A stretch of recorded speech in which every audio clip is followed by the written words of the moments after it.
ساری تعریف اللہ کے لیے، درود اور سلام محمد اور آل محمد۔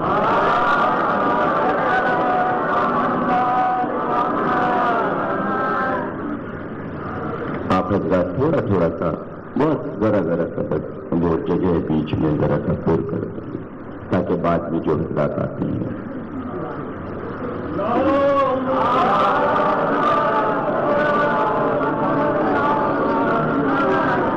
اور مولانا سلمان حضرت صاحب اور مولانا ذوالفقار صاحب تشریف لے آئیں، اس صلوات پڑھیے۔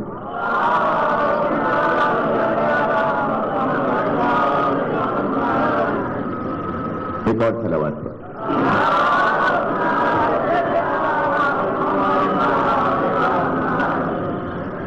الوداعی عشرے کی 8ویں تقریب آپ حضرات سماعت فرما رہے ہیں۔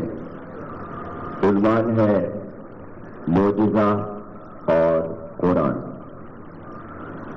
کل 3 تقریریں رہ جاتی ہیں اور 3 شبیں ہیں ایام عزا کی۔ ظاہر ہے کہ جو حوات رہے گا انشاءاللہ پھر اسی شان سے ذکر علی اور ذکر حسین منعقد کرے گا۔ لمحے قیمتی ہوتے ہیں اور قیمتی ہیں، اور میر انیس نے کہا تھا کہ لمحات کو غنیمت جانا کرو کہ بڑی خوش نصیبی ہے کہ چند لمحوں میں ہم اس ذکر کو سنتے ہیں اور اس نورانی ماحول میں بیٹھتے ہیں۔ معجزہ مسلسل آپ اس کی تعریف، اس کی وضاحت، اس کا تعارف 7 دن سے سن رہے ہیں۔ موضوع کے تعارف کی ضرورت نہیں، قرآن کا ایک ایک لفظ معجزہ ہے۔ قرآن کا ہر سورہ، ہر آیت معجزہ ہے، اور جب تک قرآن ہے اس کے ساتھ فطرت کا وجود بقول ختم مرتبت دونوں کا ساتھ کبھی ختم نہیں ہو سکتا۔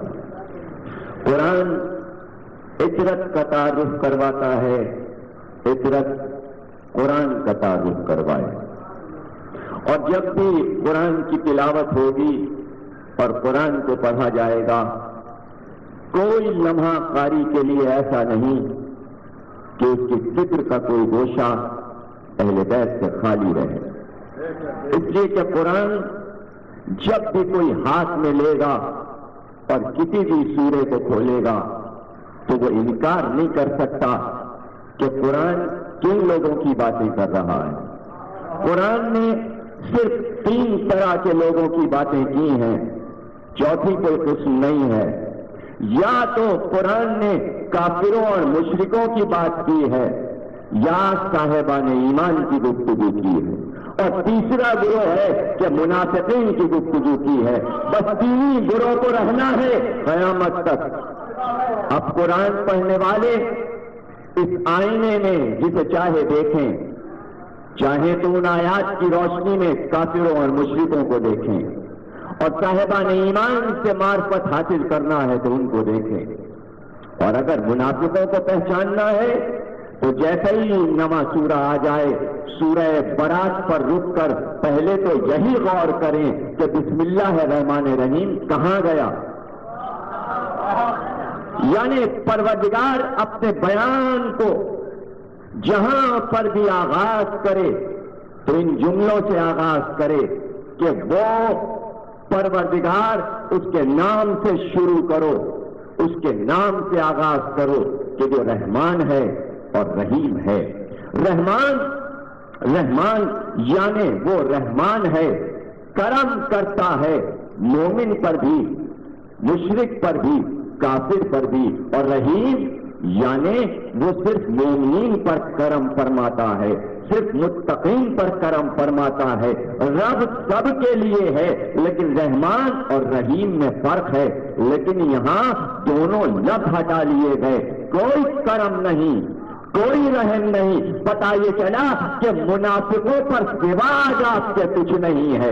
نہ منافقوں کے لیے وہ رحمان ہے نہ رحیم ہے. تو اب اگر منافق رب کو پکارے تو پکارنا بے سود ہے، عبث ہے، کوئی فائدہ نہیں. پکارتے رہے منافقین لا الہ الا اللہ. پاکستان کا مطلب کیا؟ لا الہ الا اللہ. اگر دل میں نفاق ہے تو کلمے کے کیا معنی ہیں؟ کلمہ کیسا اگر نفاق آ گیا؟ سورہ برات کو سمجھو اور اس کے بعد پہچانو منافق کی تعریف کیا ہے. سورہ برات نے بتایا کہ منافق کی تعریف کیا ہے. پہلی تعریف تو یہی ہے کہ اس کے لیے نہ رب رحمان ہے نہ رحیم ہے. اس پر کوئی کرم نہیں ہے، بس غیظ کے سوا کچھ نہیں، بس قہر کے سوا کچھ نہیں. قہر آخرت میں نظر آئے گا رب کا، لیکن سورہ برات دنیا میں قہر کا نمونہ بنا ہوا ہے. برات ایک نام نہیں ہے، 23 نام ہے سورے کے. یہ سورہ کلام پاک میں سب سے زیادہ نام رکھتا ہے. عجیب عجیب نام ہے اس سورے کے، جس میں سے ایک نام سورہ توبہ بھی ہے، سورہ برات بھی ہے. برات کا لفظ رکھ کر اعلان کیا. برات جس سے بنا ہے لفظ تبرہ. برات کے معنی ہے تبرہ. کون کرتا ہے تبرہ؟ پروردگار کہتا ہے میں کرتا ہوں تبرہ، میں کرتا ہوں تبرہ، میں ہوں بانی تبرہ کا. اور سورہ یہیں سے شروع کیا، میں تبرہ کرتا ہوں مشرکوں پر، کافروں پر، منافقوں پر. میں بری ہوں، میں الگ ہوں. اور میرا رسول بھی تبرہ کرتا ہے. کن پر؟ کن پر؟ مشرکوں پر، کافروں پر، منافقوں پر. تو اب یہ تبرہ کی منزل سورہ نازل ہو، پیغمبر پر آئے، اے رسول آپ بھی تبرہ کیجئے، اس لیے کہ میں عرش پر بیٹھا کر رہا ہوں، میرے ملائکہ تبرہ کر رہے ہیں، اب آپ کو کرنا ہے. لیکن اعلان سنانا ہے. جن پر تبرہ ہے ان میں درمیان میں جا کر سنانا ہے. یہ آئین تبرہ ہے سورہ برات. آئین تبرہ ہے، یہ تبرہ کا تعارف ہے سورہ برات. سنا دیجئے ان کو. تبرہ اس لیے نہیں ہوتا کہ دبا لیجئے، چھپا لیجئے، گھر میں رکھ لیجئے. بھیجا اس لیے ہے کہ اعلان ہو، مجمع میں اعلان ہو، سنایا جائے. کون سنائے؟ کون جائے؟ پتا چلا تبرہ کی منزل بڑی مشکل تھی. آسان تھوڑی ہے میرے بھائی. لوگ سمجھتے ہیں تبرہ بہت آسان چیز ہے، بہت آسان ہے، بس ایک لفظ کہا تبرہ ہو گیا. تبرہ فروع دین میں ہے، عبادت ہے.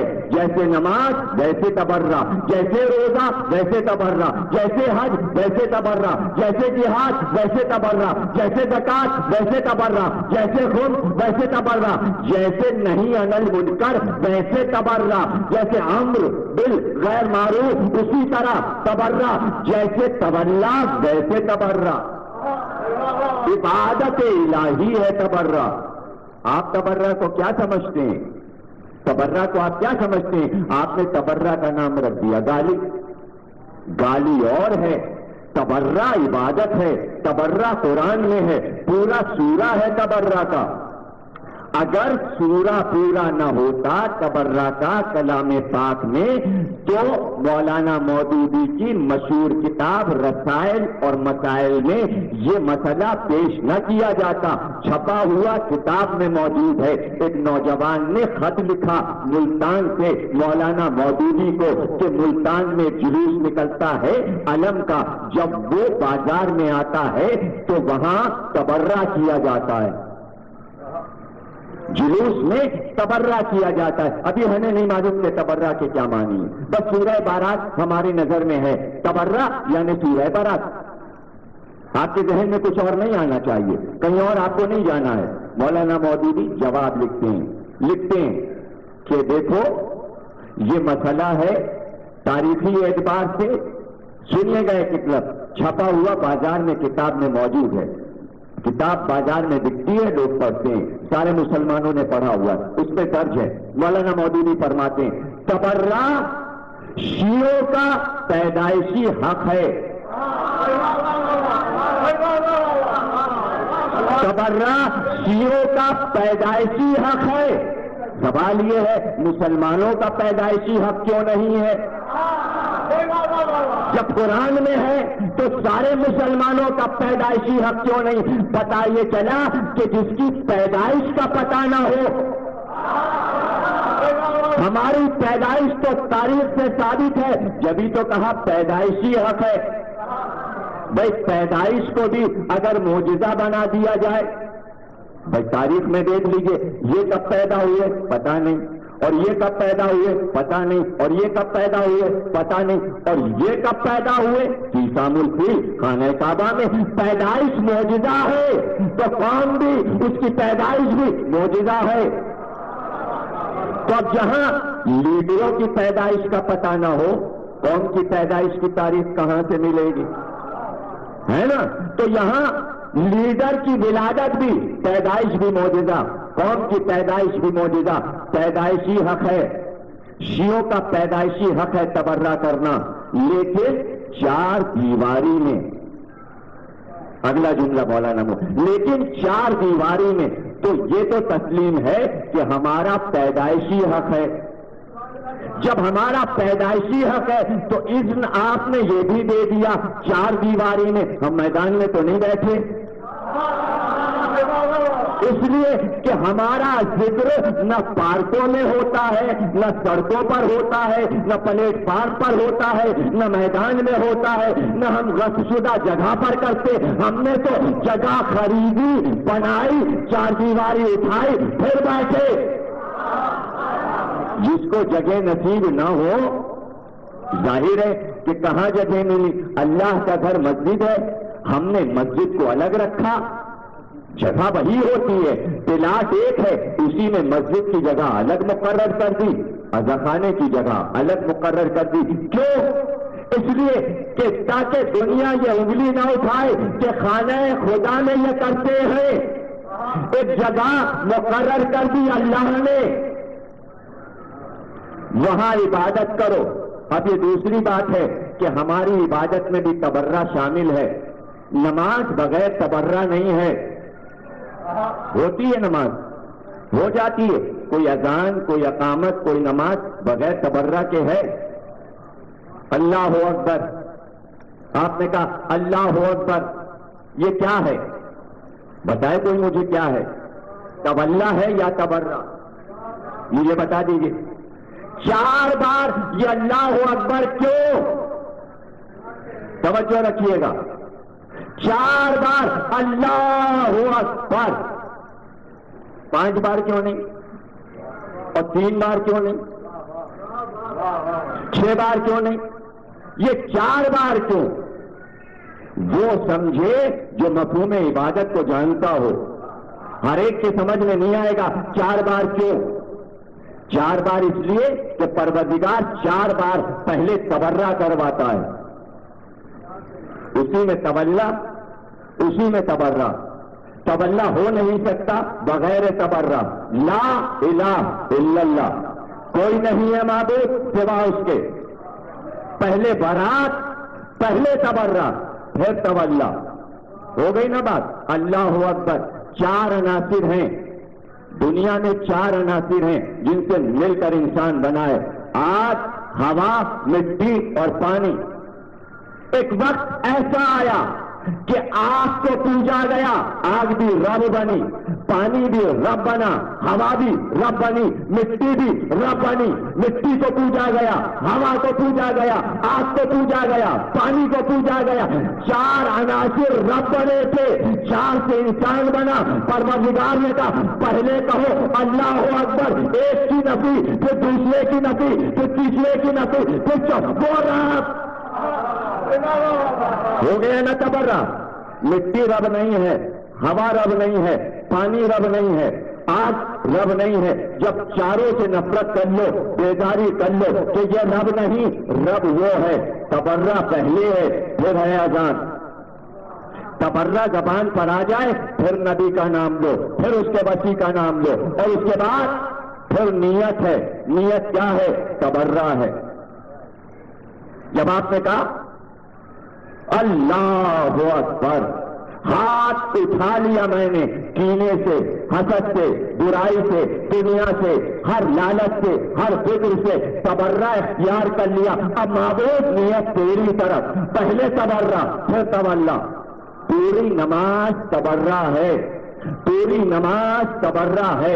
الحمدللہ رب العالمین الرحمن الرحیم مالک یوم الدین ایاک نعبد و ایاک نستعین اہدنا الصراط المستقیم صراط الذین انعمت علیہم غیر المغضوب علیہم ولا الضالین. پروردگار ان کا راستہ نہیں جن پر تو نے اپنے غضب کو نازل کیا, جو ظالمین ہو گئے, جو گمراہ ہو گئے, ان کا راستہ نہیں چاہیے. میں ان سے پناہ مانگتا ہوں, میں ان پر تبرہ کرتا ہوں. کن پر؟ جن پر تو نے غضب نازل کیا ان پر میرا تبرہ. کون کہہ رہا ہے؟ یہ رب کہہ رہا ہے. کون کہہ رہا ہے؟ نبی کہہ رہا ہے. کون کہہ رہا ہے؟ سارے عالم کے مسلمان کہہ رہے ہیں. کب کہہ رہے ہیں؟ 5 وقت کہہ رہے ہیں, ہر وقت کہہ رہے ہیں. جن پر غضب نازل کیا ان سے تبرہ, جو ظالم ہو گئے, گمراہ ہو گئے, ان سے تبرہ. ظالم کون ہے؟ یہودی اور نصرانی, ان کا تبرہ. جب تک تبرہ نہ کر لو اس وقت تک یہ اعلان نہیں کہ تم رب کی عبادت کر رہے. اور وہ کون؟ جن پر تو نے غضب نازل کیا ان کا راستہ نہیں چاہیے. پتہ چلا یہودی اور ہیں, نصرانی اور ہیں, وہ گمراہ ہو چکے. غضب کچھ اور لوگوں پر نازل ہوا. جن پر غضب نازل ہوا نہ یہودی ہیں نہ نصرانی ہیں, پھر بچا کون؟ ایک ہی قوم تو رہ گئی, وہ ہے مسلمان. تو مسلمانوں پہ تو غضب نازل نہیں ہوا. تو پتا چلا سب مسلمان نہیں. قرآن نے کہا کچھ مومن تھے, کچھ منافق تھے. تو پتا چلا کہ مسلم میں 2 گروہ ہے. قرآن کہتا ہے جن پر غضب نازل ہوا وہ منافق تھے. یہ ہے سورہ برات. کوئی پریشانی نہیں, کوئی الجھن آپ کو نہیں ہونی چاہیے. کہیں سے بھی آپ ایک لفظ بھی میرا پکڑ نہیں پائیں گے. یہ میرا چیلنج ہے. ایک پھر سن لیجئے گا, اگر کہیں سے آپ کے لا کے مطابق, آئین کے مطابق ایک لفظ بھی پکڑ میں آ جائے, کل سے مجلس نہیں پڑھوں گا. اس لیے آپ چپ کے تو بیٹھے نا بھائی.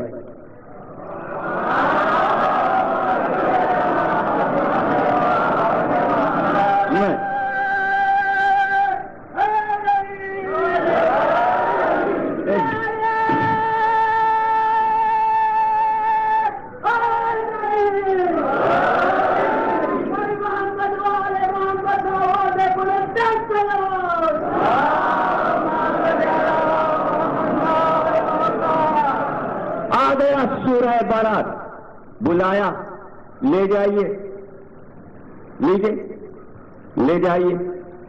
لے کے چلے. آدھی دور پہنچے تھے, جبریل امی آ گئے.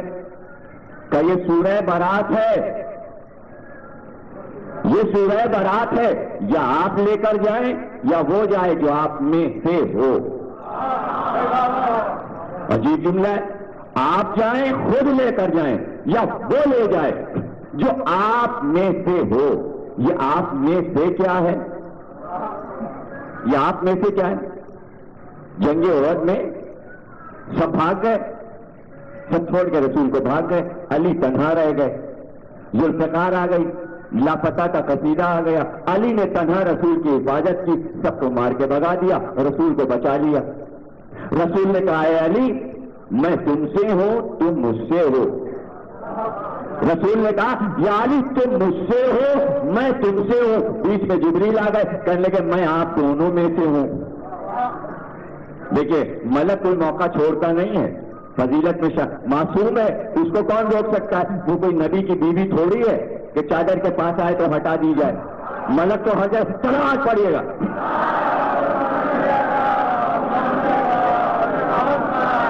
میں آپ دونوں میں تو پتہ چل گیا کہ آپ جائیں یا وہ جائے جو آپ میں سے ہو. تو احد میں تعارف کروا دیا کہ مجھ سے کون ہے. تو سب کو معلوم ہے, اللہ کو بھی معلوم ہے, جبریل کو بھی معلوم ہے. آدمی دوڑا, واپس بلا لیا آدھے راستے سے, چلیے.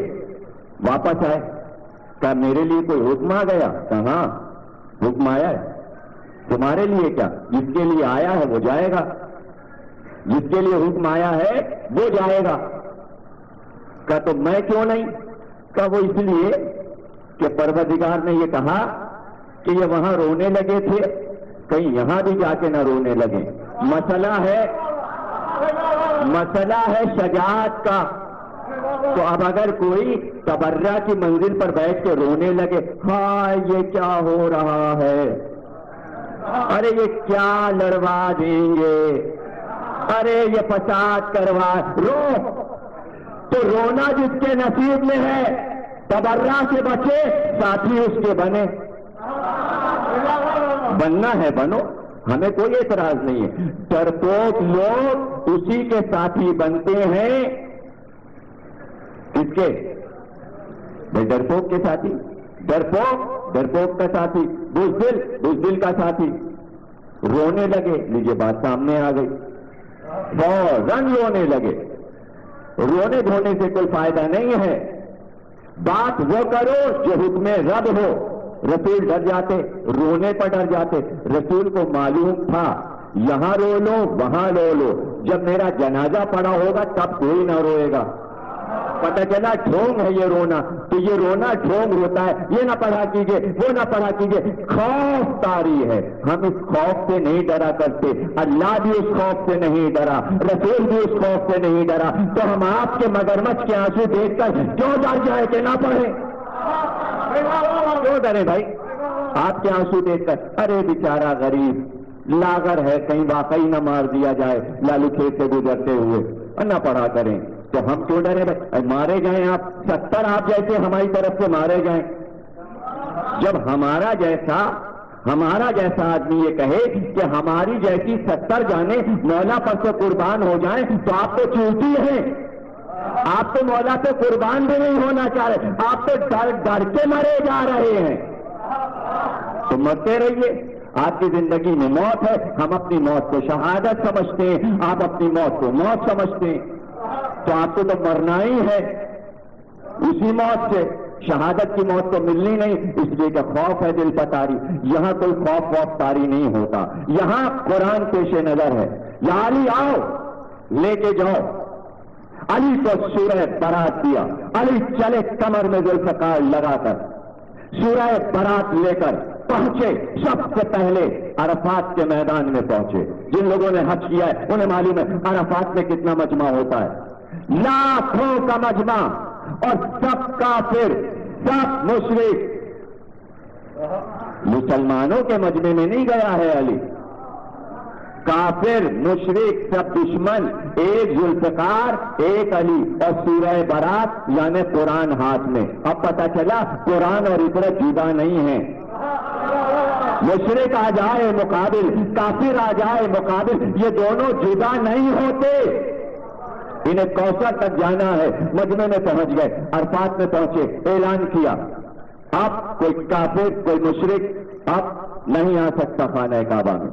اعلان آ گیا, پروردگار نے اعلان کر دیا ہے, کوئی برہنہ طواف نہیں کرے گا, کوئی کافر نہیں آئے گا, کوئی مشرک یہاں نہیں آئے گا. وہاں سے چلے مشعر الحرام پہنچے, اعلان کیا, وہاں سے پہنچے مینا پہنچے, راستے پر اعلان کرتے چلے. ایک بار شیبہ آیا.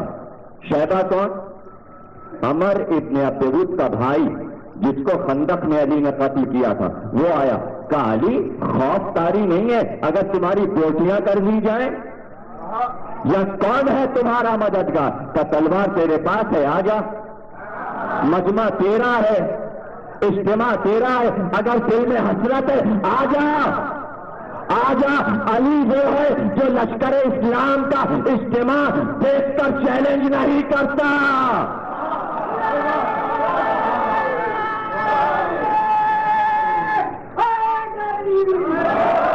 اگر دل میں حسرت ہے تو آ جا.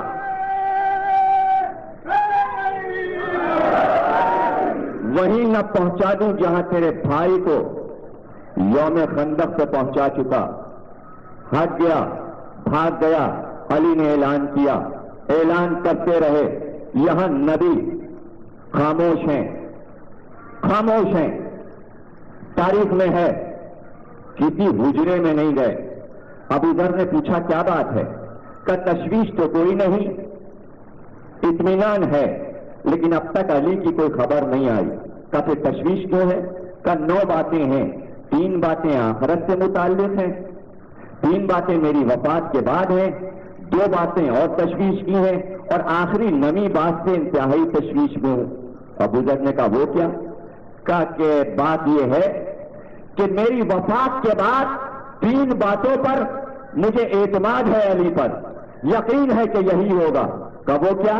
کہ پہلی بات تو یہ یقین ہے کہ میری وفات کے بعد مجھے غسل علی دے گا, مجھے دفن علی کرے گا, اطمینان ہے.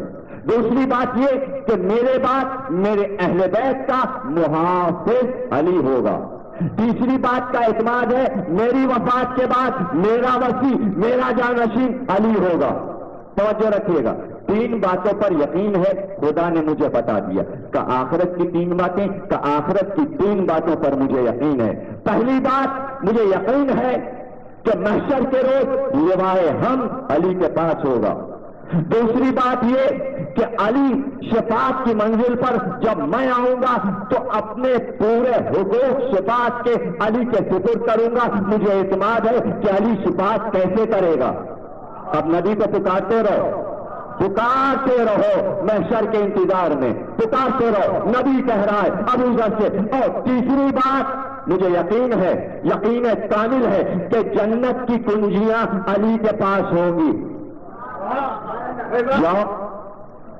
جنت کی یاد میں نمازیں پڑھتے رہو, عبادتیں کرتے رہو, سجدے کرتے رہو, خوب جو دل چاہے کرو, جنت پہ جانا ہے. کنجی کس کے پاس ہے؟ کنجی کس کے پاس؟ نبی کہا 3 باتوں کا اعتماد ہے. ابو ذر نے کہا وہ 2 باتیں کیا؟ یہ تو 6 ہو گئی. کہ 2 باتیں یہ ہیں کہ اس بات کا یقین کامل ہے کہ میرے بعد علی گمراہ نہیں ہوگا اور کافر نہیں ہوگا. کہ 2 باتیں یہ ہو گئیں. آخری بات کیا ہے؟ کہ 9ویں بات سے تشویش ہے کہ میرے بعد یہ سارے مسلمان علی سے غداری کریں گے. بس فکر اس کی ہے, غور کر رہے ہیں آپ, فکر اس کی ہے. ابھی یہ کہہ رہے تھے کہ علی کی سواری آئی, دوڑ کر گلے سے لگا لیا. پوری رپورٹ علی نے پیش کر دی. کا اعلان کر دیا, تلوار میرے ہاتھ میں تھی, میں تلوار کو لہراتا جاتا تھا, اعلان کرتا جاتا تھا. کسی کی مجال نہیں تھی جو میرے منہ پر آ جاتا. لوگ غصے میں تھے, چاہتے تھے میری گولیاں کر دیں, لیکن ہمت نہیں تھی کہ میرے مقابل آ جاتا. غور کیا آپ نے؟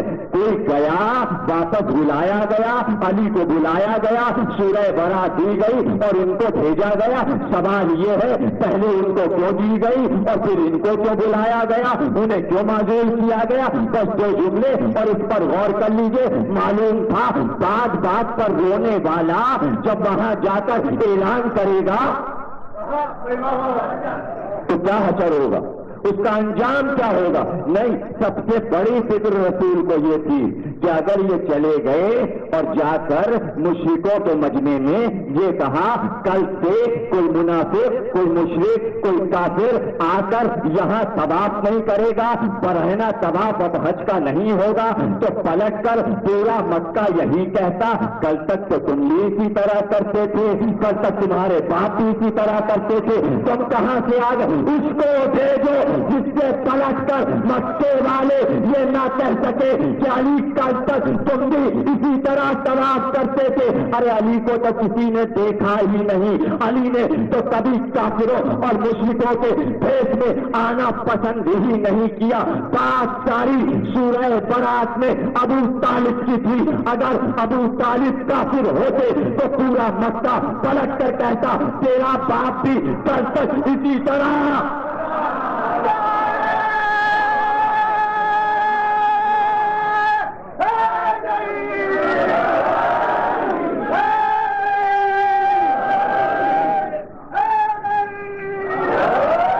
کہا کسی نے, پتا چلا مکے کے کافر مکے کے مشرک ایمان ابو طالب کے قائل تھے. لعنت ہے تقدیر پر جو مشرکوں اور کافروں سے بدتر ہو گیا. لکھتا ہے ابو طالب کافر ہیں. تو نہ مشرک ہے نہ کافر ہے, تو بدتر ہے. پھر ہے کیا؟ نہ مسلم نہ کافر نہ مشرک. آج پتا چلا کیا ہے.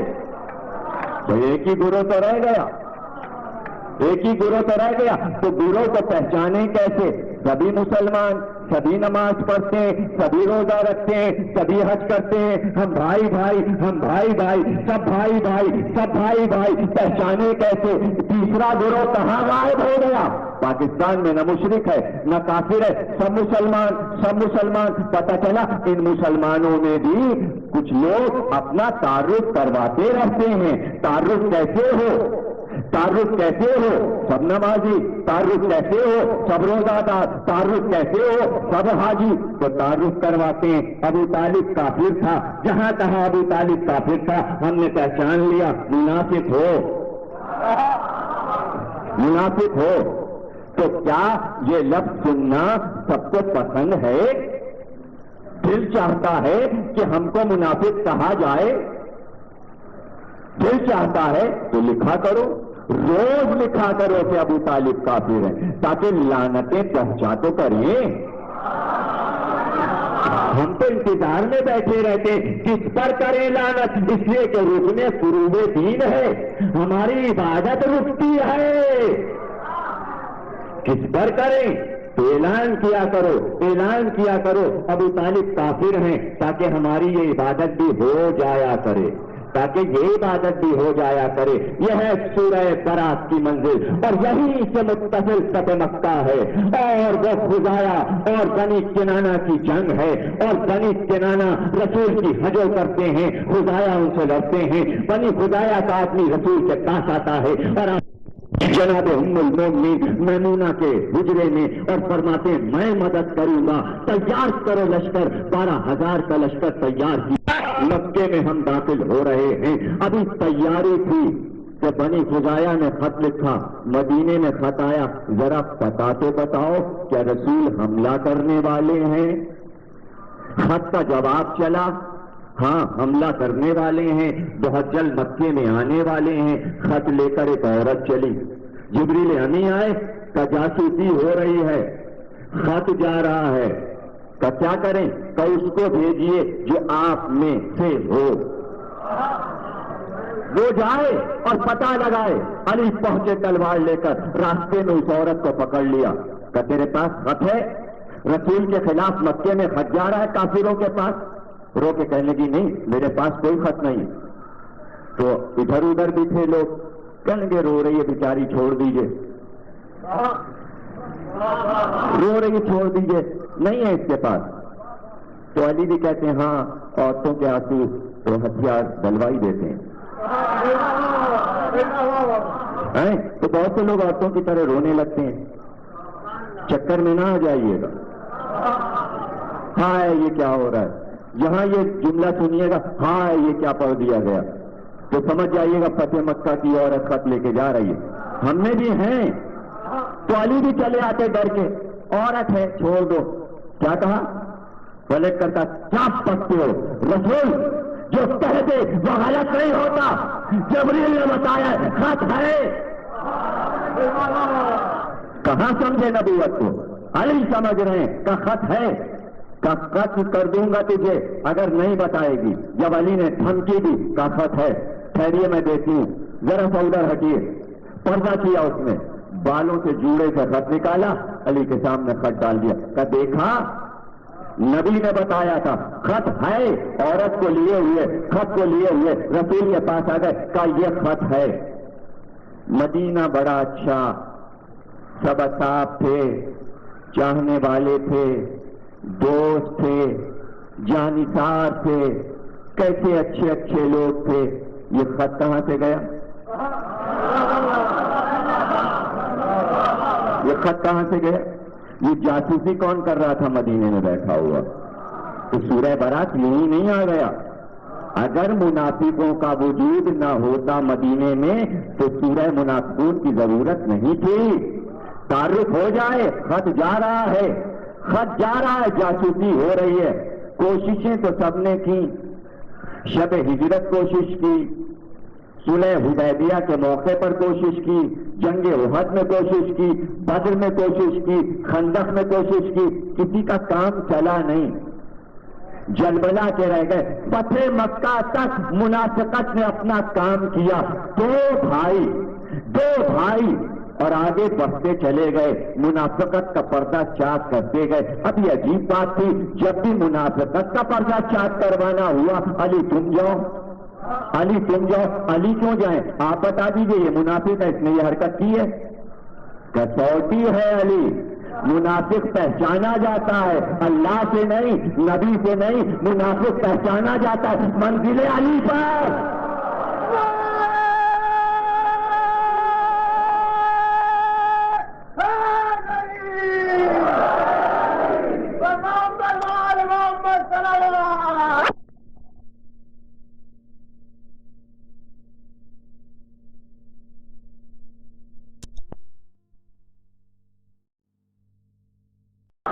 علی معیار ہے، کسوٹی ہے منافق کو پہچاننے کی.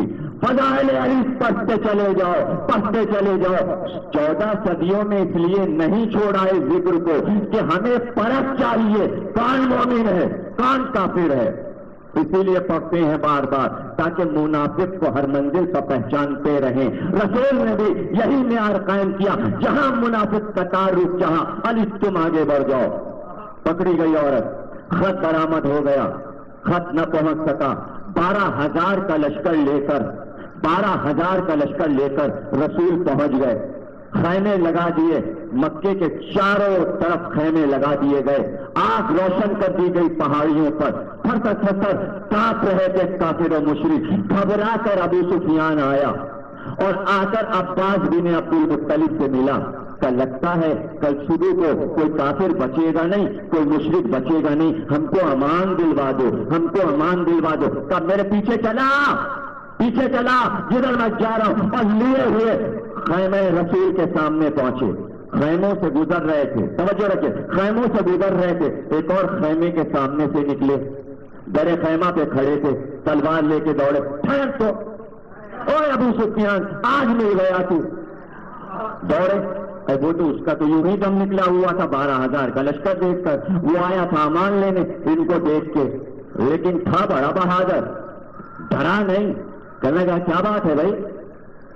لیجیے لے گئی، کچھ اور ہو گیا. کیا بات ہے؟ کاج مل گئے. کہا تو مل گئے، کیا ہوا؟ کیا کر لو گے تم ہمارا؟ کیا کر لو گے؟ کہا کیوں کر دوں گا. کہا بدر میں کیوں نہیں کیا تھا؟ احد میں کیوں نہیں کیا تھا؟ یہاں کیا کرو گے؟ یہاں تو تمہارے نبی سے بات کرنے آیا ہوں. عباس نے ڈانٹ کر کہا جاؤ جاؤ خیمے میں بیٹھو، تمہارا کام ہے خیمے میں بیٹھے رہنا. یہ مسئلے تمہارے سمجھ میں نہیں آئیں گے کہ ابو سفیان کیوں آیا ہے. پہنچا، کیا چاہتا ہے؟ عباس بن عبد المطلب نے کہا بات یہ رسول اللہ، یہ اپنی قوم کا سردار ہے اور سردار ہمیشہ یہ چاہتے ہیں کہ ان کی تھوڑی سی عزت افزائی ہو جائے. اب تو یہ آ ہی گیا ہے، آپ کے قدموں سے لپٹ کر معافی مانگ رہا ہے، کلمہ پڑھنے آیا ہے، کچھ اس کو دے دیجئے، کچھ اسے دے دیجئے. دیکھا نہیں اس کی طرف، قدموں پر سر ڈالے پڑا رہا. پڑھا ہے، کلمے پر کلمہ پڑھ رہا ہے. رسول نے کہا اچھا چچا آپ کہتے ہیں تو میں اس کو ایک چیز عطا کرتا ہوں کہ جو ابو سفیان کے گھر میں پہنچ جائے اس کو امان ہے، جو اپنا دروازہ بند رکھے اس کو امان ہے. خوش ہو گیا چلا. بہت بڑا انعام مل گیا. لیکن اب عباس نے کہا ابھی جاؤ نہیں، آؤ میرے ساتھ اس پہاڑی کی بلندی پر آ جاؤ. ہاتھ پکڑ کر اوپر لے گئے. ایک بار لشکر چلا ٹکڑیوں میں، پریس کرتا ہوا لشکر، گروہ کے گروہ 10,000 5,000 اس طرح آگے بڑھتے چلے. اب جو جھنڈیاں اور پرچم لیے ہوئے، اب جو ہیبت دیکھی، گرد اڑتی ہوئی دیکھی، مکے کی زمین کو ہلتے ہوئے دیکھا، کہ اتنی بڑی حکومت ہو گئی تمہارے بھتیجے کی. کہ یہ حکومت نہیں ہے، نبوت ہے. اسے حکومت سمجھ رہا ہے، یہ نبوت ہے. کہ اچھا یہ نبوت ہے. بھاگ کر پہنچا، ہندا نے مکان کا دروازہ کھولا. کہ بند کر دروازہ. کہ کیوں، کیا بات ہے؟ کہ رسول نے یہ کہا ہے جو دروازہ کھولے گا وہ امان میں نہیں، جو دروازہ بند رکھے گا وہ امان میں۔ لشکر آ رہا ہے، کوئی باہر نظر آیا تو قتل کر دیا جائے گا۔ اس نے کہا میں تو سمجھی تھی کہ تم جنگ کرنے گئے ہو، یہ کیا باتیں کر رہے ہو؟ پتا ہے کیا کہا ہندا نے؟ جو اس کے یار غار تھے، ہندا کے جو یار تھے ان کی طرف پلٹ کر کہا یہ خبیث بڈھا پاگل ہو گیا، مار دو اس کو۔ کون کہہ رہی؟ ہندا۔ دشمنی کس کمال پر ہے غور کر رہے ہیں آپ؟ بھائی ابو سفیان تو تھا ہی دشمن، وہ تو آ گیا سلو کر کے ہتھیار ڈال کے، اور ان کا کیا عالم ہے؟ اکڑی کھڑی ہوئی ہیں، اس کو ہی قتل کر دو جو صلح کر کے آیا ہے۔ اب سمجھے دربار یزید میں خطبے کو یہاں سے کیوں شروع کیا؟ اے ہندے جگر کھارا کے پوتے،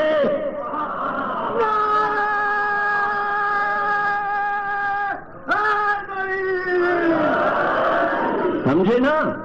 سمجھ رہے ہو نا؟ شہزادی نے سورہ برات کی روشنی میں گفتگو کہاں سے شروع کی؟ دشمنی کا یہ عالم تھا کہ چل گھر میں بیٹھ جا کر ورنہ قتل کر دی جائے گی، اب تجھ کو بھی کلمہ پڑھنا ہے اور مسلمان ہونا ہے۔ دروازے بند ہو گئے، رسول کا لشکر آ گئے، سیدھے خانہ کعبہ کے پاس سواری رکی، علی کو آواز دی کہ میرے ساتھ آؤ، میرے ساتھ آؤ۔ دیکھا دروازے میں تالا، کہ کنجی کہاں ہے؟ کہ شیبہ کی ماں کے پاس ہے۔ کہ کنجی لائی جائے، کہ وہ انکار کرتی ہے، وہ کہتی یہی تو ایک حق ہے، ہم کنجی کیسے دے دیں؟ کہ کنجی لاؤ ورنہ قتل کر دیا جائے گا۔ گھبرا کر بنی شیبہ کنجی لے کر آئے، خانہ کعبہ کا دروازہ اپنے ہاتھ سے کھولا، اور واپس ایک بچہ کھڑا تھا بنی شیبہ کا، اس کے دامن میں چابیاں ڈال دی کہ جاؤ قیامت تک اب چابیاں تمہارے پاس رہیں گی، کنجیاں تمہارے پاس رہیں گی، لیکن یاد رکھنا اے بنی شیبہ تم خانہ کعبہ کی کنجی کے چور ہو، تم نے کنجی چرائی ہے، یہ بنی ہاشم کا حق ہے، حق کیوں نہیں لیا؟ فاتح تھے، کنجیاں لیتے علی کے حوالے کرتے، کہتے کنجیاں آج سے ہمارے پاس رہیں گی، کنجیاں واپس کر دی۔ غور ہی نہیں کرتے آپ ان باتوں پر، بھائی پدک چاہتے تو چوتھی خلافت پر واپس لے لیتے، کوئی چیز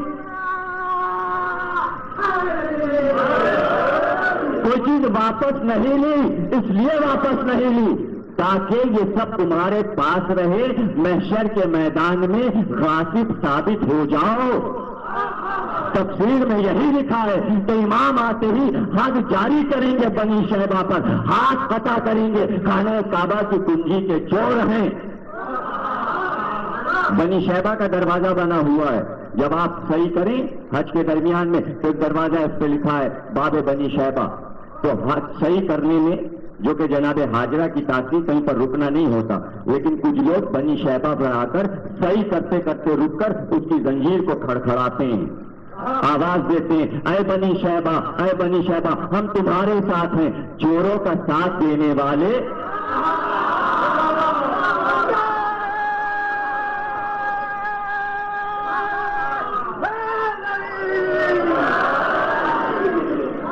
چور کا بھائی کون ہوتا ہے بھائی؟ چور کا بھائی کون؟ تو چھوٹے گا تھوڑی، وہ کیسے چھوٹے گا؟ وہ بھی سزا پائے گا۔ اسی لیے کنجیاں واپس کی تھی تاکہ منافق پہچانا جاتا رہے۔ کتنی پہچان، کتنی کٹوتیاں رسول دے کر گیا ہے۔ ایک بار علی کو آواز دی، خانہ کعبہ میں آئے، 360 دودھ رکھے ہوئے تھے، کالی چھکو، میں تمہارے کاندھے پر سوار ہو جاؤں۔ علی نے اپنے دوست کو جھکا دیا، علی کے کاندھوں پر رسول نے اپنے قدم رکھے، کہا اٹھو، علی اٹھ نہ سکے، رسول ہٹ گئے، کہا بار رسالت نہیں اٹھا سکتے، اے علی تم بار رسالت نہیں اٹھا سکتے۔ توجہ ہی نہیں کر رہے ہیں آپ، جب علی بار رسالت نہیں اٹھا سکتا، جب علی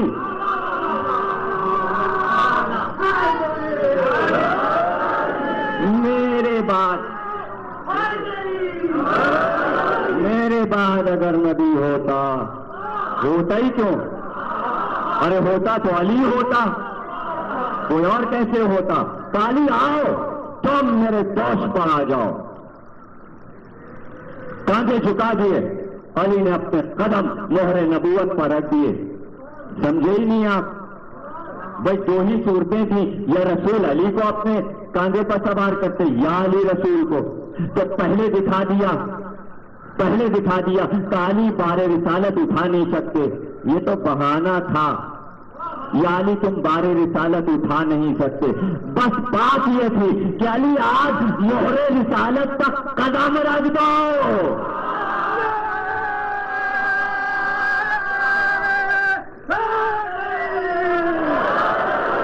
اب ذرا فرق تو محسوس کریں، ایک ہے بار رسالت اٹھانا اور ایک پورے بار رسالت پر قدم رکھ دینا.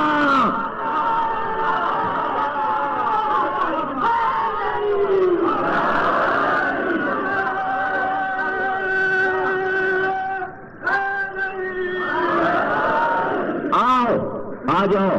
اور اپنا آسا علی کے ہاتھ میں دیا، کہے کہ بت کو توڑ کر پھینک دو.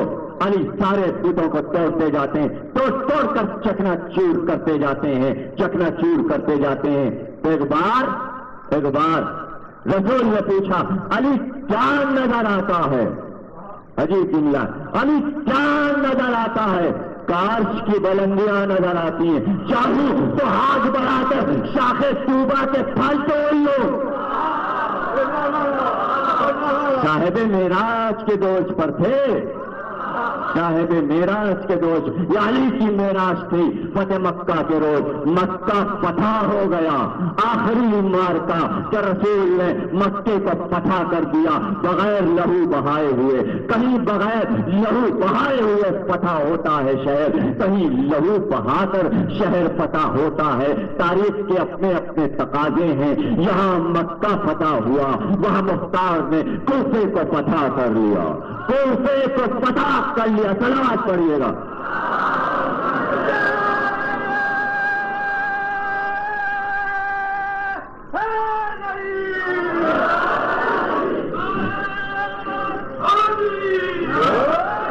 اب میں کیا کروں؟ میں 1 گھنٹے کی تقریر کر رہا ہوں روزانہ.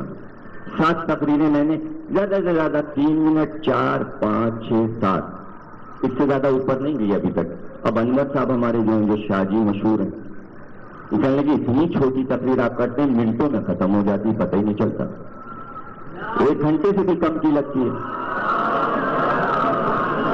تو اب رہ گئی ہیں کل 3 تقریریں.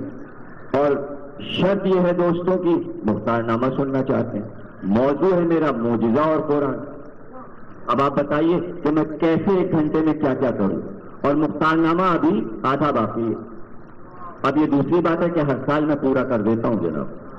ہر سال موضوع پورا ہو جاتا ہے، تب انشاءاللہ اب کی بھی پورا ہو جائے گا. مختار نے ابراہیم بن مالک اشتر کو بلایا، اجلاس شروع ہوئے. اب ایک شہر کے سرے پر وہ اور دوسرے سرے پر وہ، اور رات میں ملنے جاتے ہیں.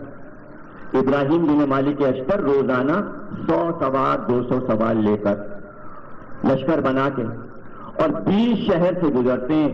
اور شہر کا عالم یہ ہے کہ ابن زیاد بھاگ چکا ہے. پورا خزانہ دارالامارہ سے لے کر زر و جواہر سونا سب جتنا محل میں تھا سب لدوا کر چھکوں پر بیل گاڑیوں پر بسرے بھاگ گیا. اور عبداللہ ابن مطیع کو گورنر بنایا گیا ہے. یزید مر چکا ہے، کل عرض کروں گا اس کی تفصیل. ایک خلفشار ہے، بنی امیہ پریشان ہے، کیا کیا جائے. دشمنان حسین، قاتلان حسین خلفشار میں، کچھ سمجھ میں نہیں آتا. اکثریت ہے مگر پریشان ہے. اکثریت ہمیشہ پریشان رہتی ہے. اپنا ہو حاکم جب بھی پریشانی، غیر حاکم ہو جائے تب بھی پریشانی. ہے اکثریت میں مگر پریشان. ہم کو دیکھیے ہیں اقلیت میں 10 برس دشمن حسین رہا جب بھی نہ پریشان رہے. اور اب بھی کوئی اپنا نہیں آ گیا ہے، غلام آیا ہے، پھر بھی ہم پریشان نہیں ہیں. اس لیے کہ ہمیشہ غلاموں کے پاس حکومت رہی ہے. وزارت تو ظاہر ہے کہ رہی ہے علی والوں کے پاس تاریخ میں. وزارت ظاہر ہے کہ غلام خاندان کبھی نہیں چلا پایا. بھائی آپ ہی کہتے ہیں کہ حکومت ان کی تھی، مشورے علی سے تھے تاریخ میں. اور ہر بار کہتے تھے آپ نہ ہوتے تو ہلاک ہو جاتے.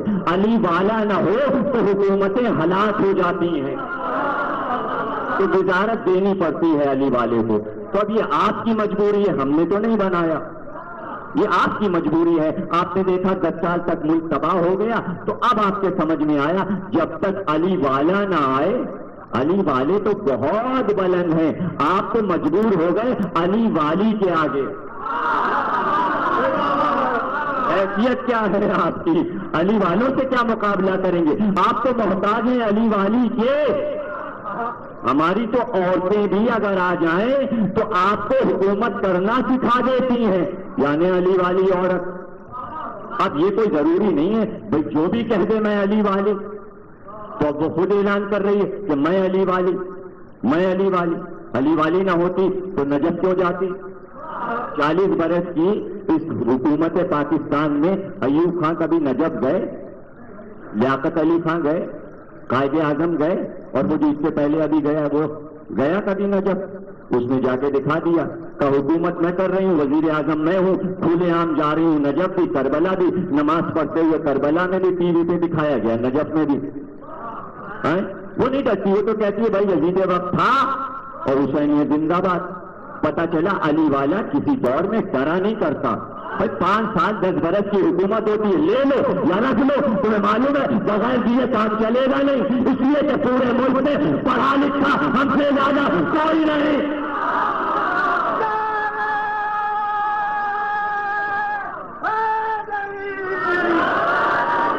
بڑے بڑے ہتھیار ڈال گئے,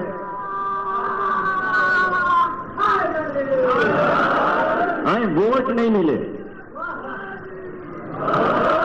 ووٹ نہیں پائے, بچے جیت گئے, محلوں سے لڑکے جیت گئے, اور 70 برس کے بوڑھے گھاٹ کیا کیا سازشیں کی, ووٹ نہ لے سکے. سارے ملا مارے گئے ایک عورت کے سامنے. ایک عورت نے سارے ملاؤں کو شکست دے دی. اب یہ 5 برس کا پیریڈ ہو یا 10 برس کا, یہ تو اللہ جانے, لیکن تاریخ میں یہ لکھ گیا کہ سارے ملاؤں کے اوپر ایک عورت نے ہولڈ کیا. بھائی رہے تو سارے ملا ایک عورت کے انڈر میں. اب انکار کرتے رہو عورت نہیں ہوتی, عورت نہیں ہوتی, عورت نہیں ہوتی. اب تمہیں کہیں سے کیا ہوتا, ہو تو اس کے انڈر میں رہو گے تو اس تاریخ پاکستان میں لکھ تو گیا, لکھ گیا. اب کہتے رہو نہیں نہیں نہیں, تو تمہارے نہیں سے کیا ہوتا ہے, تمہارے نہیں سے کیا ہوتا ہے؟ اس نے تو کہہ دیا, جواب دے دیا, کہا کہ اگر تمہیں لیڈنگ پاور عورت کی نہیں منظور تو محشر کے میدان میں فاطمہ کے پیچھے جنت میں نہ جانا, نہ جانا. انکار کرنا, عورت کے پیچھے نہیں چلیں گے, نہ چلو نہ چلو. تو وہ تو اعلان کر رہی ہے, کہہ رہی ہے کہ بھائی دیکھ لو محشر کے میدان میں ہولڈ کستا ہے, ہولڈ کستا ہے. تو علی والوں کے پاس ایسی دلیلیں ہوتی ہیں کہ جواب نہیں لا سکتا, اس لیے کہ علی والوں کی تاریخ موجودہ ہے, موجودے کا جواب نہیں ہوتا.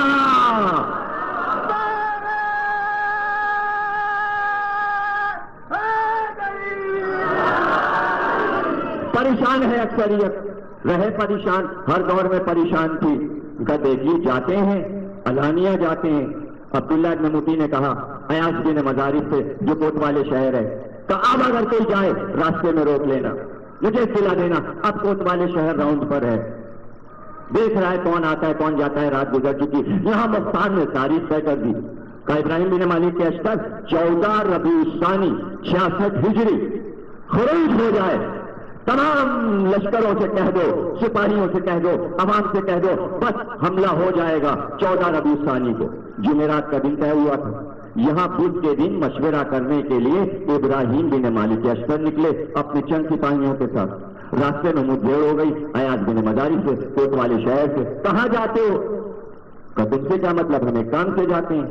کہ امیر کا حکم ہے, گورنر کا حکم ہے, تم جا نہیں سکتے, ادھر سے نہیں, واپس جانا پڑے گا.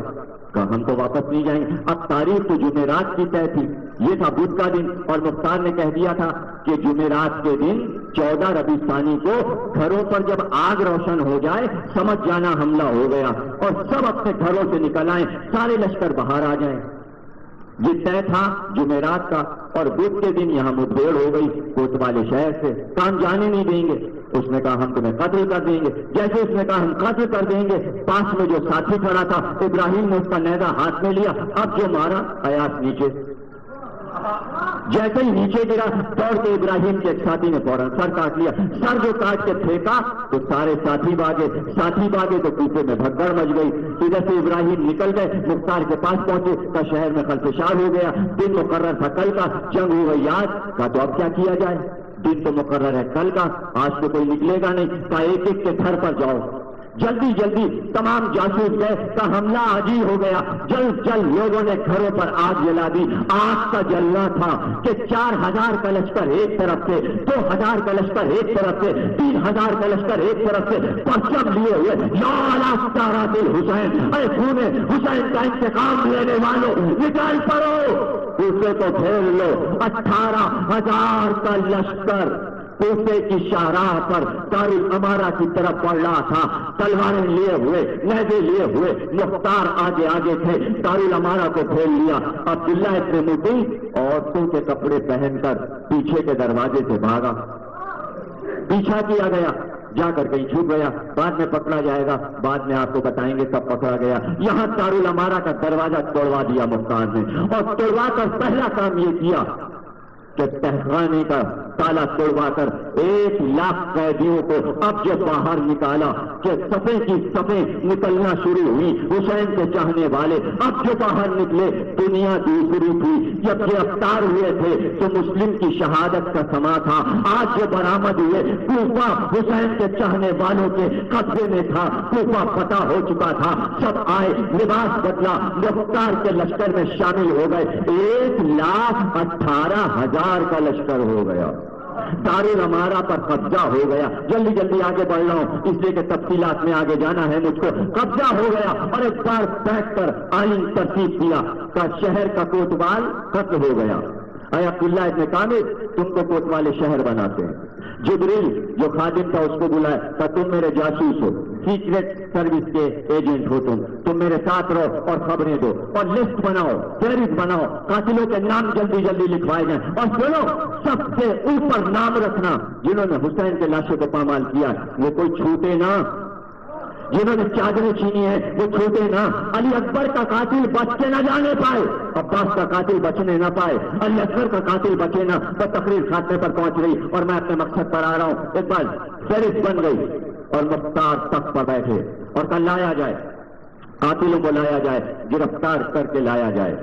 ایک آیا، دوسرا آیا، تیسرا آیا، یہاں تک کے لائن لگ گئی۔ سر جو تھے وہ لٹکائے گئے دارالامارہ کے دروازے پر۔ ایک دن مختار کہنے لگے کیا بات ہے آج کا دن خالی کیسے، کوئی قاتل کیوں نہیں آیا؟ جبریل آگے بڑھے، کہنے لگے بات یہ ہے امیر کہ جب کوفے میں بڑے عمرا اور رؤسا قاتلوں کی سرپرستی کریں گے تو پھر کیا ہوگا؟ کا کیا مطلب؟ کا صحابی رسول عدی بن حاتم حضرت عباس کے قاتل کی سرپرستی کر رہے ہیں۔ اچھا کرنے دو انہیں سرپرستی، کہا کہ عدی کو قتل کر دیں تاکہ قصہ تمام ہو جائے۔ کرنے نہیں، وہ برا ہے، خبردار، ایسے لوگوں سے کوئی مطلب نہیں، ورنہ لوگ کہیں گے صحابی رسول کو قتل کرا دیا۔ کرنے دو انہیں سرپرستی، تم جاؤ اور اسے حکیم بن طفیل سنسبی کو گرفتار کر کے لے آؤ۔ عبداللہ ابن کامل گئے، گھر پہ چھپا ہوا تھا، حملہ کیا، گرفتار کیا۔ عورتیں چیخنے چلانے لگی کہ تمہیں پتہ نہیں ہے عدی بن حاتم جو ہے انہوں نے ضمانت دی ہے، مختار سے بات کر لیں گے۔ کہا وہ تو بات جب ہوگی تب دیکھا جائے گا، ابھی تو ہم اس کو لے جا رہے ہیں۔ حکیم بن طفیل سنسبی، عدی بن حاتم کو پتا چلا، دوڑ کے مختار کے پاس پہنچے، کہنے لگے امیر بنا دے دو اس کو، معاف کر دو اس کو۔ کہ تم صحابی رسول ہو کر اتنے بوڑھے ہو کر بزرگ ہو کر قاتلان حسین کو پناہ دینا چاہتے ہو؟ غور کیا آپ نے؟ اس منزل سے غور کر رہے ہیں آپ؟ اگر ایسے لوگ سرپرستی نہ کرتے تو یزید کی مجال تھی کہ نبی کا نواسا قتل ہو جاتا۔ اگر مختار کے حالات نہ ہوتے تو یہ پول نہ کھلتا کہ یہ مومن ہے یا منافق ہے۔ بس میں نبی میں منافقت پل رہی تھی، باتیں کربلا کھل کے سامنے آ گئی بات کہ تم اور قاتل کی پشت پناہی کرتے ہو، کہ تمہیں معلوم ہے کہ میں کوفے کا ایک عزت دار آدمی ہوں، اگر میں اپنے قبیلے کو حکم دے دوں کہ ٹھیک ہے بہت عزت دار ہو، دیکھا جائے گا جب معاملہ ہوگا۔ وہ کہنے لگے عبداللہ ابن کامل، کہیں گے بڈھا تو گیا مختار کے پاس، اب ہیں گے عزت دار آدمی، ایسا نہ ہو کہ صحابیت کا واسطہ دے کر اس کو بچا لیں، اور اگر یہ بچ گیا تو پھر کیا کیا جائے؟ کہ ایسا کرو کہ امیر کے پاس پہنچنے سے پہلے ہی کہنے لگے ہاں، سارے ساتھیوں نے کہا یہ ٹھیک ہے، اور ایک بار اس کو پکڑا اور پکڑ کے کہنے یہ بتا کہ تو نے ایک تو قتل کیا اور پھر شہزادے کا امامہ اور ابا لے کر بھاگا تھا؟ کہاں، یہ تو میں نے کیا تھا، یہ میرا حق تھا، میں قاتل تھا۔ کہا تو چھوڑ، اسی بازار میں چوراہے پر تیرا لباس اتارا جائے گا۔ لباس اتارا گیا اور تمام شہر سے کہا کہ تیر و کمان لے کر جس کے تیر جتنے سرکش میں چلے، تاریخ میں ہے مختار نامے میں کہ چاروں طرف سے جب ہزاروں تیر چلے تو ساہی کی طرح جیسے کانٹے نکلے ہوتے ہیں، تیروں سے چھن گیا اور تیروں میں پیوست اب جو گرا، عبداللہ ابن کامل نے آگے بڑھ کر تلوار سے سر قطع کیا، رسی میں سر کو لٹکا کر چلے۔ یا گفتگو ہو رہی تھی عدی بن حاتم سے اور مختار سے، عبداللہ ابن کامل پہنچے، کیا بات ہے؟ کہ سر لایا ہوں۔ کہ کس کا سر ہے؟ کہ جناب عباس کے قاتل کا۔ تکبیر بلند کی، کہ سر لاؤ۔ سر آیا، عدی کے سامنے آیا، کہ تم نے قتل کروا دیا۔ تو کہا عبداللہ ابن کامل کیا ہوا؟ بھائی ابھی تو بات ہو رہی تھی۔ کہ میں کیا کروں امیر، میں لے کے چلا، پورے بازار میں بچے اور عورتوں نے مل کر اس کو مار دیا، میں بچا کے لانا چاہ رہا تھا مگر بچ ہی نہ سکا، آخر میں کیا کریں، سر لا سکے۔ عدی غصے میں بڑبڑاتے ہوئے چلے گئے۔ سر کو کہا گیا نام اس کا لکھ کر یہ قاتل عباس ہے، دارالامارہ کے دروازے پر لٹکا دیا جائے تاکہ زمانے کو پتا چلے کہ عباس کا قاتل آ گیا اور اس کا سر قطع کر دیا گیا۔ لوگ یہی سمجھے تھے، تقریر خاتمے پر پہنچی کہ آج ہم قتل کر رہے ہیں تو ہم بچ جائیں گے، نہ دنیا ملی نہ آخرت ملی۔ یہ نام کوئی آسان نام نہیں ہے، باب علی باب الحوائج ہے، زمانے کی مشکلیں بر لانے والا۔ کیوں؟ اس لیے کہ حسین نے لشکر کا علمدار بنایا تھا، ادھر لشکر سجا تو میمنے پر شمر تھا اور میسرے پر شیخ ابن ربعی تھا اور قلب لشکر پر حجاج تھا۔ یہاں حسین نے لشکر سجا تو میمنے پر حبیب تھے، میسرے پر زہیر تھے، قلب لشکر پر علی اکبر تھے، اور علم عباس کو دیا، علم عباس کو دیا۔ اور دربندی ریاض القدس، صاحب ریاض القدس، اسرار الشہادت اور اسفرائنی اور قصبینی، یہ مقتل نگار ہیں ہمارے، جن نے حالات جناب عباس لکھے ہیں، ہر ایک نے یہ جملہ لکھا ہے کہ عظیم المرتبت شخصیت ہیں، باب الحوائج ہیں، احترام لازم ہے، ان کے ذکر پر احترام، ان کا نام آ جائے تو احترام۔ علماء نے یہ فیصلہ اس لیے کیا کہ فاتح شہادت بھی صاحب معجزہ ہیں۔ ہر مقتل نگار یہ کہتا ہے کہ قیامت تک ان سے معجزوں کا ظہور ہوتا رہے گا، اس لیے کہ علی نے منزل ولایت پر فائز کیا تھا، منزل ولایت پر اس دن فائز کیا تھا جب صفین کی لڑائی ہو رہی تھی۔ علماء لکھتے ہیں کہ معصوم کا لباس غیر معصوم نہیں پہن سکتا، معصوم کا لباس غیر معصوم نہیں پہن سکتا، اس سے ٹھیک نہیں ہوگا، معصوم کی تلوار غیر معصوم نہیں چلا سکتا۔ علماء نے یہ دلیل دی ہے، صفین کی لڑائی میں علی نے اپنا لباس عباس کو پہنا دیا، 16 برس کی عمر تھی، اپنا لباس پہنایا۔ تو اب اندازہ کیجئے عباس کا قد وہ تھا کہ گھوڑے پر بیٹھیں تو زمین پر قدم خط دیں۔ اب کون کہتا ہے علی کا قد چھوٹا تھا؟ جیسا بیٹا دراز قامت تھا ویسے ہی باپ دراز قامت تھا، باپ اور بیٹے سامنے آ جائیں تو پہچان مشکل ہو جائے۔ اپنا لباس اتارا، عباس کو لباس دیا، تلوار عباس کو دی، چہرے پر نقاب ڈالی۔ ابھی میدان میں نہیں آئے تھے، ابھی تلوار نہیں چلائی تھی، پہلا دن تھا۔ کہ بیٹے جاؤ لشکر پر حملہ کر دو۔ 1.5 لاکھ کا لشکر معاویہ کا، 16 سال کا علی کا شجاع بیٹا، اب جو تلوار لے کر چلا، ایک بہادر آیا قتل کیا، دوسرا آیا قتل کیا، 19 شجاعوں کو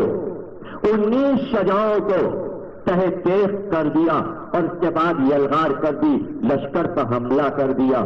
لوگ کہنے لگے علی آ گئے، علی آ گئے، یہ علی لڑ رہے ہیں۔ چہرے پر نقاب ڈال کر جب علی علی کی صدائیں بلند ہو گئیں تو چہرے پر نقاب ڈالے ہوئے میدان میں آئے، گھوڑے کو آ کر بیٹے کے پاس روکا، قریب آئے، اپنے ہاتھ سے چہرے کی نقاب ہٹائی اور آواز دی، ہاذا قمر بنی ہاشم، اے لشکر والوں پہچانو، یہ ہے بنی ہاشم کا چاند۔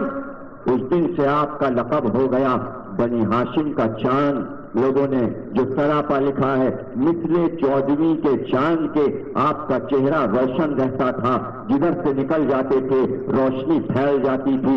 ایک سجدے کا نشان پیشانی پر تھا تو لگتا تھا صبح کا تارا چمک رہا ہے۔ قد و قامت ایسا، چہرہ ایسا، علی کی شبیہ تھے، شجاع ایسے، بھرے بازو ایسے کہ لوگ نام سے لرز جاتے تھے، نام سے کانپ جاتے تھے۔ ایسے کو علمدار بنایا تھا، ایسے کو سخا بنایا تھا۔ بڑا اعتماد تھا عباس پر، ساری ذمہ داریاں عباس کے پاس تھیں۔ اسی لیے شب عاشور جب عمر سعد بات کرنے آیا تو صرف اتنا کہا تھا، اے میری جان عباس، اے میرے بھائی، اے جان برادر، تم جا کر دیکھ لو معاملہ کیا ہے۔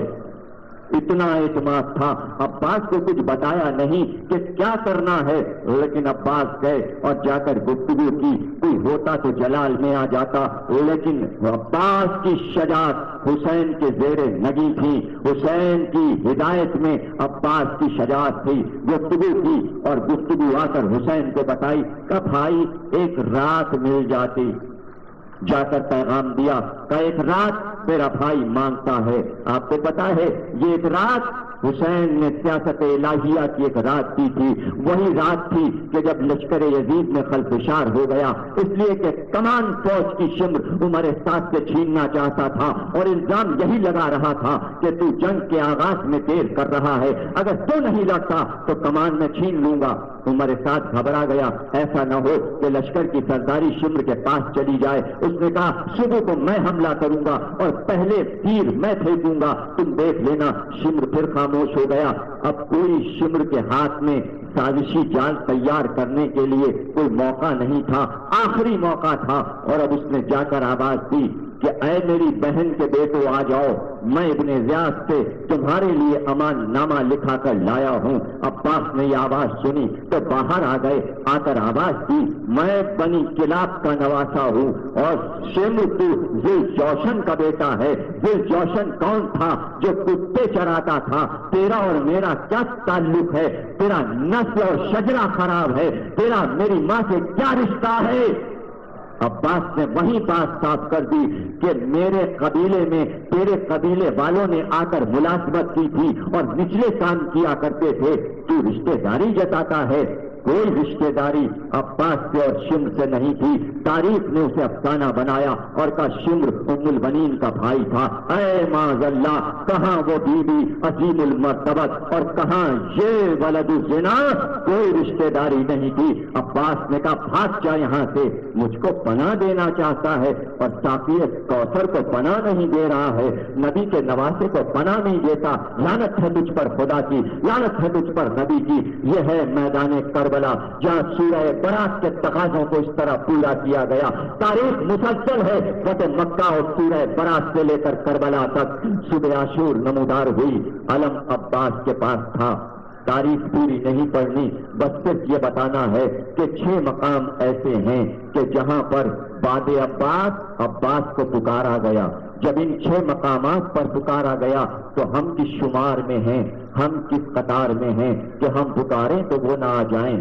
تمام علماء، مورخین، مقاتل کے لکھنے والے، تمام عرفا یہ لکھتے ہیں، اور خاص طور سے ریاض القدس جو مشہور مقتل ہے اس میں درج ہے کہ سب سے پہلے عباس کو جو آواز دی ہے، جو آواز دی گئی ہے، وہ وقت ہے کہ جب حسین نرغہ آدھا میں گھر گئے اور چاروں طرف سے تلواریں چلیں تو بے اختیار آواز دی، اے بھائی عباس، تیرا بھائی نرغہ آدھا میں گھر گیا، عباس کہاں ہو؟ تمہارا بھائی چاروں طرف سے گھرا ہے۔ اے میرے بھائی، جب کبھی نرغہ آدھا میں آ گیا تم سب کو بھگا دیتے تھے، تم آ جاتے تھے۔ اے میرے بھائی، تمہاری آنکھیں سو گئیں، اب وہ آنکھیں جاگیں گی جو آنکھیں تمہارے خوف سے جاگتی تھیں۔ اور دوسرا مقام علماء مقاتل لکھتے ہیں کہ جب گھوڑے سے ڈگمگا کر گرنے لگے اور جب گھوڑے پر تشریف لائے، گھوڑے سے زمین پر تشریف لائے تو اس وقت آواز دی،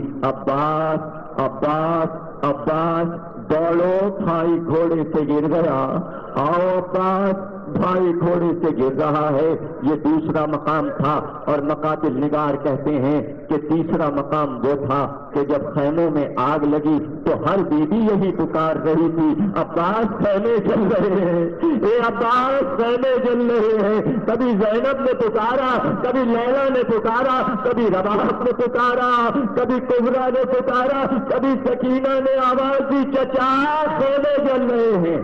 اور چوتھا مقام وہ تھا کہ جب چادریں چھنی تو ہر بیوی نے پکارا، عباس پردے کے بچانے والے، عباس آؤ میرے بھائی، چادر چھن رہی ہے۔ اور پانچواں مقام علماء نے لکھا، پانچواں مقام وہ تھا کہ جب آ گیا وہ مقام کہ زینب نے ٹوٹا ہوا نیزہ لیا اور بیویوں کے گرد لایا، پھرنا شروع کیا تو فرات کا رخ کر کے کہا، عباس آج تیرا کام بہن کر رہی ہے، اے خیموں کی حفاظت کرنے والے، ذرا دیکھ زینب آج قربانی کر رہی ہے حسین کے بچوں کے۔ اور چھٹا مقام، بس اب سنو، اور تقریر خاتمے پر پہنچی۔ موضوع میرا معجزہ ہے، اسی مقام پر تقریر ختم ہو جائے گی۔ عباس کا ذکر ہے، 8ویں تقریر ہے، الوداعی مجلس ہے۔ اور چھٹا مقام وہ ہے کہ جب تمام شقی اشقیاء رسیوں کی لچھیاں لے کر آ گئے، تمام رسیاں لے کر آئے اور کہا کہ ہم تمہیں باہر کر لے جائیں گے، بندی بنا کر لے جائیں گے۔ زینب نے آواز دی، خبردار، اے شمر کسی بچے کو ہاتھ نہیں لگا سکتا، کسی سیدانی کے قریب نہ آنا، ورنہ زینب اگر عرش کے سائے کو ہلا دے گی تو عذاب آ جائے گا۔ شمر دور کھڑے رہنا، رسی کا ایک سرا میرے ہاتھ میں دے دے، رسی کا ایک سرا اپنے پاس رکھ، اور ایک بار رسی کو ہاتھ میں لے کر آواز دی، لیلا علی اکبر نہیں، آؤ زینب کے ہاتھ سے بازو بنوا لو، اے نواب بارش نہیں، آؤ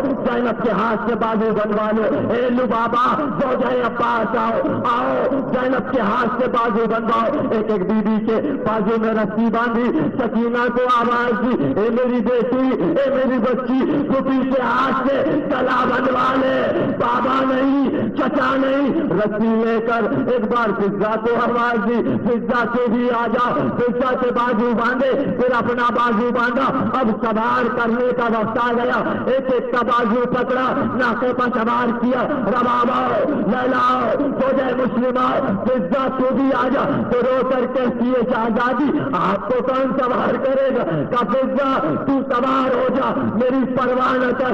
اب جب اپنا وقت آیا تو ایک بار فرات کا رخ کیا، کہ عباس وہ 28 رجب کو جب بازو پکڑ کر بہن کو سوار کیا تھا، ارے میرے غیرت دار بھیا آؤ آؤ، زینب جا رہی ہے، زینب کی سواری جا رہی، ارے کون پوچھتا علی کا باپ موجز نما تھا، گھوڑے پر سوار قریب آئے، زینب کا بازو پکڑا، کہ تیرا بابا سوار کرے گا ناکوں پر۔ علی نے زینب کو سوار کیا۔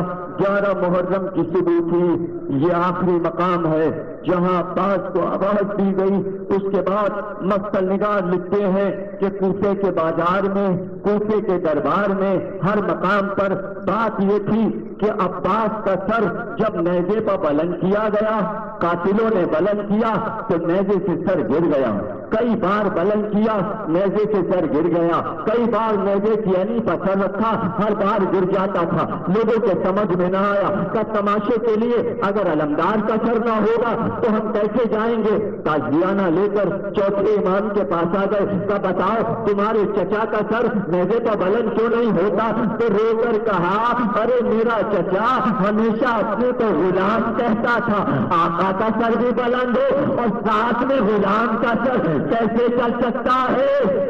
کبھی سر بلند نہ ہوگا وہ دن اور آج کا دن۔ عباس یہی کہتے ہیں میں غلام ہوں، حسین کے روضے پر سونا چڑھایا جائے، یہاں زری چاندی کی ہو۔ عباس نے خواب میں آ کر کہا آقا میں اور غلام میں فرق رہے، وہاں سونے کی زری ہے یہاں چاندی کی زری ہو، اور حکم پر ہر وقت حاضر۔ تاریخ لکھتی ہے، معجزات میں یہ لکھا ہوا ہے کہ ادھر زائروں کا قافلہ چلا، ادھر زائر گھر سے نکلا، دنیا کے کسی ملک سے چلے کسی شہر سے چلے تو اس کا رخ ہو جائے کربلا کی طرف، ادھر قافلہ چلا، ادھر حسین نے آواز دی اے میرے بھائی عباس میرے زائر آ رہے ہیں، قافلہ آ رہا ہے، اے عباس خیریت کے ساتھ زائروں کو مجھ تک پہنچا دو۔ ادھر حکم ملا، ادھر عباس روضے سے چلے، نیزہ لیا، اپنا نیزہ معجزات کے انداز سے لیا، ہاتھ نہیں لیکن نیزہ ساتھ رہتا ہے، گھوڑے پر سوار رہتے ہیں۔ مقتل نگار لکھتے ہیں کہ محشر کے میدان میں جب سواری آئے گی تو انبیاء حیرت سے دیکھ کر کہیں ارے کس نبی کی سواری آ رہی ہے؟ سفید لباس میں۔ آج بھی عباس ہیں اور اسی طرح آتے ہیں اور آ کر زائروں کی مدد کرتے ہیں۔ یہ تقریر ختم ہو گئی 1932 میں۔ بمبئی کا اخبار یہ لکھتا ہے کہ 1932 میں ایک قافلہ ہندوستان سے چلا، پانی کے جہاز پر زائر بیٹھے، راستہ کھل گیا ہے، آئے دن قافلے جا رہے ہیں، پہلے بھی راستے بند تھے اب بھی راستہ بند تھا، اکثر ایسا موقع آتا ہے پھر راستہ کھل گیا ہے، زائرین جانے لگے، پانی کے جہاز جا رہے ہیں، جب جاؤ گے تو مناظر دیکھو گے۔ علماء لکھتے ہیں کہ پانی کے جہاز پر بیٹھو، عرشے پر آؤ تو سمندر کی لہروں پر ایک گھوڑے سوار کی پرچھائی نظر آتی ہے، زائرین زیارت کرتے ہیں، جس کا دل چاہے آزما کر دیکھ لے۔ وہ تقریر ختم ہو گئی 1932 کا واقعہ ہے، جہاز چلا، راحت حسین کہتے ہیں میں بھی جہاز پر تھا، ایک بار جہاز بمبئی سے آگے چلا، بصرے کی طرف جا رہا تھا، راستے میں تیز طوفان آیا، ایک آندھی آئی، ایک بار گرداب میں جہاز آ گیا، جہاز ڈوبنے لگا، جہاز کا کپتان انگریز تھا، عملہ بھی انگریز تھا، گھبرا کر ہم لوگ عرشے پر آ گئے، ایک بار لوگوں نے فریاد شروع کی جہاز ڈوب رہا ہے، مولا ہم کو بچائیے، آقا ہم کو بچائیے۔ ہم لوگ دوڑ کر کپتان کے پاس پہنچے، اب جو وہاں پہنچے تو دیکھا کہ مددگار کشتیاں پانی میں ڈال دی گئی تھی، پورا عملہ میں کپتان کے جہاز کو چھوڑ کر کشتیوں پر سوار ہو رہا تھا جان بچانے کے لیے۔ راحت حسین کہتے ہیں ہم لوگوں نے ہاتھ جوڑ کر کہا اس عالم میں جہاز کو چھوڑ کر نہ جاؤ، ہمارے بچے مر جائیں گے، ہماری عورتیں تباہ ہو جائیں گی، ہم سب ڈوب جائیں گے، کسی طرح جہاز کو بچاؤ۔ ایک بار انگریز کپتان نے پلٹ کر کہا ہم اپنی جان بچانا چاہتے ہیں، تم اس کو پکارو جس کی زیارت پہ جا رہے ہو، اس کو مدد کو پکارو۔ یہ سننا تھا، راحت حسین آئے کا کپتان یہ کہتا یہ سننا تھا۔ ایک بار گزرا ہوا جہاز لہروں پر تھما، ایک بار حملہ جاتا ہوا، راحت حسین کہتے میں قریب کا کیوں واپس آ گئے تو آپ جو کشتیوں پر بیٹھے تو ہم نے دیکھا سامنے سے لہروں پر ایک سوار گھوڑے پر سوار آ رہا تھا، آتے ہی اس نے کہا واپس جاؤ، میرے سائلوں کو پریشان نہ کرو، نیزے سے اٹھایا، جہاز کو بلند کیا، میں نے پکار کر پوچھا آپ کا نام کیا ہے؟ تو میں عباس ہوں، اور عباس آ گئے، آج بھی عباس آتے پکارے ہائے عباس، ہائے عباس، سن لو عباس، سب کی دعائیں سنو، سب کا ماتم دیکھو، عباس جس کے ہاتھ نہیں اس کا ماتم کرو، عباس سے ماتم، عباس کا ماتم، عباس کا ماتم، عباس